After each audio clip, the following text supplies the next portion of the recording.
राधे राधे महाराज जी। महाराज जी, आपके चरणों में कोटि कोटि प्रणाम।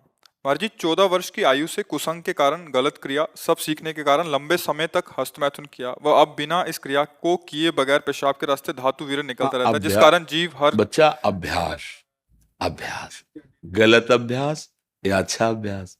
देखो, आप गलत अभ्यास में पड़ गए, इसलिए हम प्राय चीख चीख के महाराज जी कई। वो इसलिए पढ़ा कि उन्होंने बोला हड्डी सीधी नहीं, जीव का कोई दिनचर्या नहीं है, पढ़ाई भी छोड़ दी और आत्महत्या करने का मन होता है, जैसे आप कहते हाँ, हैं महाराज जी बिल्कुल लक्षण। बिल्कुल। जय श्री राधा महाराज जी। महाराज जी, इस बच्चे की मैं माता जी हूँ। उसके पिताजी नहीं है पिछले 4 साल से। तो ये बच्चा, इसका इलाज भी चल रहा है दिल्ली एम्स से। तो डॉक्टर्स ने मना कर दिया कि हमारे पास ट्रीटमेंट नहीं बचा है। वो इसको करंट के ऑर्डर्स कर दिए थे। ये बातें तो हम चीख चीख के पहले से बोल रहे हैं, जबकि हम तो भगवत मार्ग के पति की इस गंदी वार्ता को क्यों हम सुने, क्यों बोले। पर हमें लगता है हमारी नई पीढ़ी जो है इस गंदे आचरणों में ऐसे पहुंचती जा रही। आप सच्ची मानिए, यदि आप हस्तमैथुन करेंगे नई अवस्था में, तो ब्याह होने के बाद आप गृहस्थी लायक नहीं रहेंगे, संतान उत्पन्न करने लायक नहीं रहेंगे, आपकी क्षमता नहीं रहेगी। अब देखो, कह रहे हैं ना, बिना किसी कारण के वीरपात हो। महाराज जी, हाँ, बिना बात के डर लगता है, घबराहट। बच्चा, सारा खेल उसी का है। जब वीर है, वो बल है, वो क्षीण हो गया तो मतलब हम जब जैसे सत्संग में बोलते हैं, तुम्हारी कमर दर्द करेगी, तुम्हें चक्कर आएगा, तुम्हें घबराहट पैदा हो जाएगी, कोई कार्य करने की इच्छा नहीं होगी, तुम्हारे जरा सी बात सोच करके तुम घबरा जाओगे कई तरह, और लघु शंका को बैठोगे, जरा सा स्पर्श करोगे, वीर निकल जाएगा, आपकी दुर्गति हो जाएगी। तो हम ऐसे थोड़ी बोल रहे हैं। महाराज जी, जिंदगी जीने का बिल्कुल जीवन जीने का मन नहीं हाँ, महाराज जी। लेकिन अगर आप हमारी बात मानो तो अभी कुछ नहीं बिगड़ा है, सब ठीक हो जाएगा। आप अच्छे आदमी बन सकते हो, आप स्वस्थ बन सकते हो, क्योंकि अभी आप में इतना आत्मबल है कि अपनी कमी को समाज में कह दिया। देखो, अगर बहुत वैसे सोचो ना तो हिम्मत नहीं पड़ेगी ये बात कहने, क्योंकि गंदा आचरण है ना। लेकिन तुम्हारे अंदर अभी आत्मबल है, तुम अभी सुधर सकते हो। पहला नियम कि कैसी, जब तुम मरने के लिए तैयार हो, एक बात समझो, तो तुम इससे ज्यादा और कष्ट कौन सह सकते हो। जिसने मृत्यु का वरण कर लिया, तो मतलब सबसे बड़े कष्ट को सहने की हिम्मत आ गई। तो तुम हस्त मैथुन के लिए अपने हाथों को संयम में रखो।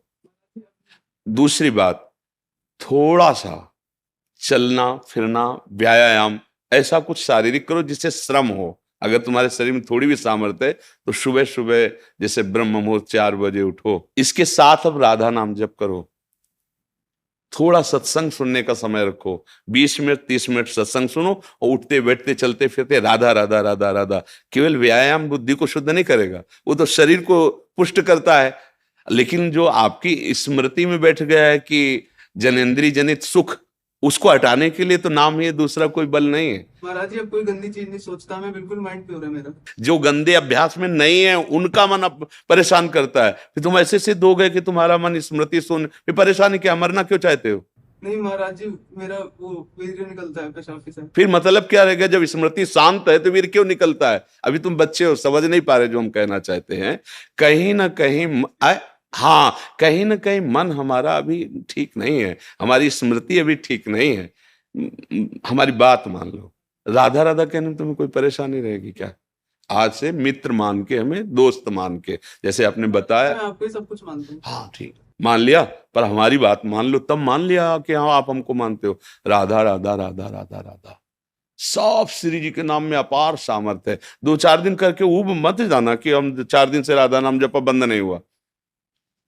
बात मान लो, राधा राधा, और थोड़ा डॉक्टर से ऐसे औषधि लो जिससे वीर्य पुष्ट हो। कई प्रकार के ऐसी आयुर्वेदिक औषधियां आती हैं जो वीर्य को पुष्ट करती हैं। और अगर वो थोड़ा वीर्य पुष्ट हो और आप थोड़ा व्यायाम करें नित्य नियम से, और थोड़ी देर सत्संग सुने, नाम जप करें, तो निश्चित परिवर्तन हो जाएगा, निश्चित परिवर्तन हो। भगवान में बड़ी सामर्थ्य बच्चा। मूकम करोति वाचालम पंगुम लंघयते गिरिम यत् कृपातम हम वंदे परमानंद माधव। नाम जप करोगे ना तो फिर सब ठीक हो जाएगा। नाम जप में बहुत सामर्थ्य, बहुत सामर्थ्य बच्चा, सब ठीक हो जाएगा धीरे धीरे। पर लॉन्ग समय, लंबे समय तक उबना नहीं। नहीं, और जब आपको समय मिले तो 2-4 बार आओ, यहाँ का वायुमंडल आपको पवित्र करेगा। ये धाम है, संतों का समागम, श्री जी का नाम कीर्तन यश होता है। जब आपको ऐसा लगे ना कि बहुत आप उब रहे हैं, तब फिर चले आइए, ठीक है। धन्यवाद महाराज जी। नहीं, धन्यवाद की जरूरत क्या, जब दोस्ती तो धन्यवाद क्या है। धन्यवाद तो दूसरों को दिया जाता है, हम तुम तो जब दोस्त हो गए तो फिर धन्यवाद क्या, ठीक है। इनमें सबसे प्रधान कारण कर्म और कुसंग, पूर्व का कर्म और कुसंग।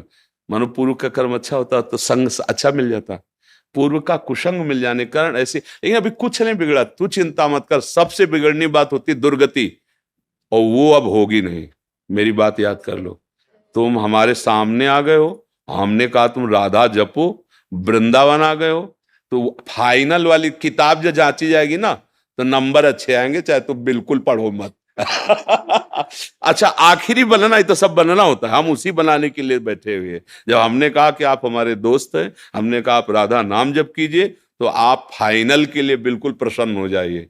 बीच में तो हमारी भी किडनी फेल है बच्चा, दोनों किडनी फेल है। अभी थोड़ी देर बाद जाएंगे, डायलिसिस होगा, क्या क्या हालतें होती है तुम्हें, और उसके विषय में क्या बताएं। लेकिन देखो आपके सामने हम ऐसे बैठे, क्योंकि नाम है, हमारी श्री जी है, ठाकुर जी। अब हमें कोई चिंता नहीं, कोई शोक नहीं, नहीं तो अभी डिप्रेशन में पहुंच जाए। लेकिन आपको कष्ट का लग रहा है, कहीं कष्ट आपको झलक रहा है कि हम डिप्रेशन में, हम परेशान हैं, हम दुखी हैं। बस एक वो है, लाडली जी के चरणों का भरोसा, इसलिए ऐसा। और आप सावधान होकर आप भी नाम जप कीजिए। और अधर्म के द्वारा किसी भी धन को, देखो मतलब थोड़ा सा एक कड़वी बात है, जब हम अधर्म जानते हुए धन स्वीकार करते हैं तो वो हमको ऐसे कष्ट देता है जिसका हम निराकरण नहीं कर सकते। इसलिए धर्म से नमक रोटी खाओगे, तुम्हारे बच्चे स्वस्थ रहेंगे, तुम्हारे बच्चे बुद्धिमान बनेंगे, तुम्हें सुख मिलेगा। और कहीं अगर हमसे अधर्म आचरण हो गया तो फिर हमको हमारे ऐसी जगह चोट पहुंचाई जाएगी। हम तो सह सकते हैं, हमें मारो, लेकिन हमारी ऐसी कोमल जगह मारा जाएगा, जैसे बच्चा। अब इसकी पीड़ा देखकर तुम चाहे जितना प्रसन्न हो, जब घर आओगे तो आपका हृदय जल जाएगा कि यार किसके लिए करूं, किसके लिए करूं, मेरा जीवन क्या है। कोई ना कोई कर्म ऐसा जो हमें जैसे आज हम बाबा जी हैं, भगवत मार्ग के पथि, लेकिन पूर्व में कोई कर्म बिगड़ा, कोई गलती ऐसी हुई भयानक जिसका दंड मिल रहा है। भीष्म पितामह जी बाणों की सैया पे हैं, भगवान से कह रहे 100 जन्म तक मैं देख रहा हूं कोई पाप नहीं। बोले और आगे देखो, अपना तो बड़ा रजिस्टर है ना, हजारों करोड़ों जन्म हो चुके, इसलिए निश्चिंत रहो। आप भी नाम जप करो, और अच्छे आचरण वाले, मतलब धर्म से कमाया हुआ धन, और आप तो निश्चिंत हो जाओ, राधा राधा राधा राधा। और ये डाल देंगे यूट्यूब में, और इसको आप रोज सुना करना। महाराज जी हमारे यार दोस्त है, तो हमें चिंता क्या करनी। देखो गंदे दोस्त बनाए तो बिगड़ गए ना, और हमें दोस्त बनाओगे तो फिर बताना धीरे धीरे कि अब कैसा लग रहा है। आज से हमारी तुम्हारी दोस्ती पक्की, और हमारी दोस्ती यहाँ की केवल नहीं होती, आर पार की होती है। आर पार की, अगर कह दिया तो भगवान अपनो परण विसार, भगत को पूरो परण निभाऊं। अगर ये जो देख रहे हो आप, ये हमारी सामर्थ्य नहीं है, हम उन्हीं के बल पे दहाड़ते हैं, और उन्हीं के बल से गारंटी लेते हैं, उन्हीं के बल से बात करते हैं, क्योंकि हमें उनकी कृपा से उनके स्वभाव और प्रभाव का यत किंचित पता है। तो आप निश्चिंत रहो, आप गंदे काम करना मत, गंदे बच्चों के बीच में मत बैठना, मोबाइल से गंदे दृश्य मत देखना। हाँ बिल्कुल, तो अब तुम धीरे धीरे ठीक महाराज जी हो। बच्चे ने पढ़ाई छोड़ दी। महाराज जी 2 साल हो गए। अब तो जीवन बचाने की बात सोचो, पढ़ाई और लिखाई तो छोड़ो, आप सोचो पहले वो स्वस्थ हो, अब उसका जीना पहले ठीक हो, पहले जीवन उसका अब तो आप देख रहे हो ना, अगर ज्यादा विक्षिप्तता पहुंच जाएगी तो ना वो आपके संभाले संभलेगा, ना किसी के संभाले संभलेगा। क्योंकि स्थिति जिसे नाजुक अवस्था कहते हैं ना, अब वो जब यहां से बिगड़ जाता है फिर संभलना मुश्किल होता है। अब वो यहां से बिगड़ रहा है, हमें यहां से संभालना है, सबसे पहले उसे संभालना है, सबसे पहले उसको जीवन को संभालना है। जरूरी थोड़ी कि पढ़े लिख करके वो इंजीनियर बने। अगर आपके पास अर्थ आ जाएगा, आप छोटी सी दुकान खोल देगी, जीवन जीना सीख जाएगा, कम से कम जीना तो सीख जाए। तो अभी तो स्थिति उसको संभालने की है। जी।